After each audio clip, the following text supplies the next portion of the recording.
Hey bro, welcome back to another life reflection vlog. I'm not sure what to call these. Reflecting on chapters. Right now this is the chapter of nostalgia. I'm 19, I'm a coach for a living, and I was living in Bali for the last 6 months. Very fast-paced life, and I enjoy it. Actually, I'm going to go back very, very soon. I'm leaving this place I'm at next week to go back to Bali. But the place I'm at right now is actually very important. Not so much for business, not so much even for friends, but for family. I'm in what is called the ghost town of Turkey. It's called Kayaköy. And fun fact, my middle name is named after this town, Nicholas Kaya Yelchin. As you might have wondered, yes, I am half Turkish. My dad was growing up in a village when he was young, and this happens to be the village. It's a small but very intimate village where everyone knows each other. I'm back in touch with my roots, something that I feel I've been kind of disconnected from for a little bit. I'll be honest, the journey that a lot of us choose to go on is a journey of self-improvement, and in that journey, we tend to forget a lot of things about what made it possible for us to go on this journey and what it all started from. And it started from family. In the end, is the most important thing. I've realized this as much as I've had moments where I feel like I'm just not in good terms with my family. And you probably have moments like this as well. But to come back here and see all these people who I haven't seen in years. It's been 7 years since I've seen my grandmother in this village. And I finally just saw her and I just hugged her so tightly, gave her all the love in the world. And we don't even speak the same language. She is illiterate and she's Turkish. And I'm pretty illiterate in Turkish as well. And I can't speak much, so when she talks I don't understand, and when I talk she doesn't understand.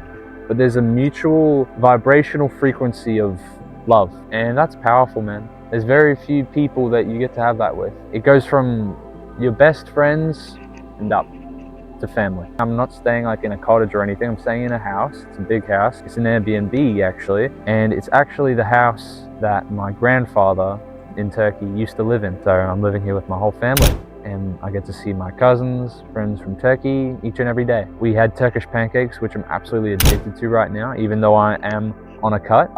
Turkish pancakes are actually not too bad because they're like a flatbread and they're very, very thin. They're crunchy and they taste very good. So I indulge in a couple of those a day, but make sure to hit my protein targets and all that sort of stuff, which is what I suggest you guys do if you're wanting to try these new foods in new cultures. Then make sure that beyond everything else, you have your protein targets hit. So try and aim for 2 grams of protein per kilogram of body weight, and just try and hit that goal. So you could have fucking tin tuna, chicken breast, protein powder, whatever it is, to make sure you hit that goal. And then everything else you eat in the day could be cultural foods. Turkish delight, in my case, Turkish pancakes, whatever, börek tastes the best in their home country. So you don't have to give up life in order to hit your fitness goals. Back to this time I'm having in Turkey right now, which feels like a pause on life. Sometimes it literally takes you to be displaced from where you currently are, to just leave your town, leave civilization, literally live out in the fucking woods, which is what I'm doing, to actually reflect, think about life, think about what triggers you, what motivates you. And this is kind of the experience that I've been going through, coming back to my roots and more in touch with family than ever before. It's been 7 years since I've seen my grandmother, like I said. And thank God for ChatGPT. The Sora, or the voice mode that it has, literally helped me have a conversation with my grandmother, and I'd never been able to do that before. So I got to know about her. I actually had a good time. I met up with cousins, I went on a boat, and I went to the St. Nicholas Island, which is just off the coast of Fethiye and Kayaköy. Fun fact, my family actually manages the island, one of my cousins does. So we just got a free trip, and we cooked chicken on an open fire, real primal shit. My carnivore friends would love me for that. And there's even tombs on the island at different parts. So we hiked up the island, had an amazing view at the top. It's actually beautiful because the hills and the mountains in this part of Turkey are so massive, but it's so beautiful. And it's not anything like Bali. It's more of a forest and more like hills, but in Turkey it's mountains and it's beautiful and it feels all like untouched. And I also did something that I never thought I'd do ever in my life, because I'm not the kind of, risk taker, even though I quit my job and, moved out of my house at 19 and moved to a different country.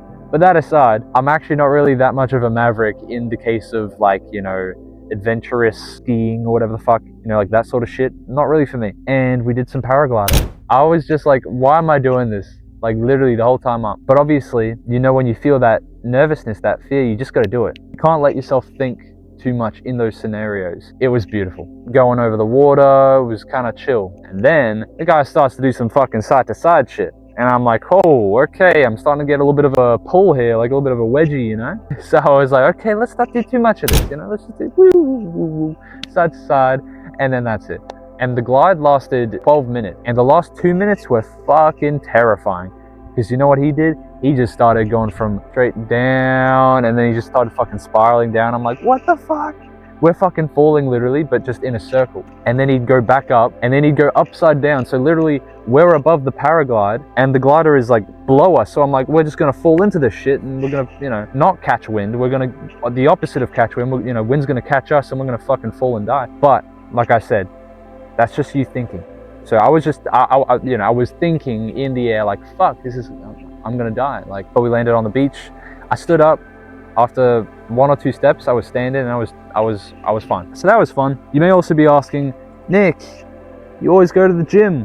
What gyms are in a fucking village? The next gym is like in the city over, which takes 20-30 minute bus ride. But to be honest, it's just not worth it. So basically, instead of paying for the fee and you know paying to work out in a shitty gym in the city, I just work out at home. So I do 200 daily push-ups, and that's kind of the way I've been training my discipline. I just do them in the morning, get it done, and then move on to the rest of my day. So that's how I can kind of, you know, maintain some sort of physical intensity without losing my mind, essentially. Because the habit of going to the gym after a certain point is something that you need to recenter yourself, to get back into focus and to not go crazy, because you have this abundance of energy. You realize the more difficult things you do, the more you realize you can do so much. You can do more than that, even that if you don't do anything, then you'll start to just go crazy. Like I said, even when I don't have a gym, I'm going to be training, and it's like a life commitment. You have to lock in that commitment. You have to sign that mentally in your head before starting your fitness journey. This is kind of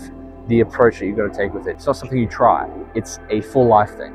Yeah, that's how I've been training my discipline in this village home, getting my steps in, all that sort of stuff, enjoying the nature. I feel like my testosterone's through the roof as well, because I've been in nature, shirtless, doing push-ups, just making use of what I have and taking in the sun, the beautiful weather, and eating good food as well. Sure, I'm indulging in some, you know, tasty treats. It's the cultural foods, and why would you deprive yourself of that? And I'm also taking care of myself, because I did go on a cruise ship just before coming here to Turkey, and I did gain quite a bit of weight, because there was a very tasty buffet with a bunch of sweets that they had on repeat every single day. So basically working that off, getting back in shape, and making sure I'm living by what I preach, so I can help you guys even more. That's a reflection on this small stint in the year 2025. I hope you found it interesting and heartwarming, and learned something about maybe family, reconnecting, moving out of your comfort zone, just moving in general, making sure you're not stagnant. Remember, leave no more lost potential. I'll see you in the next one.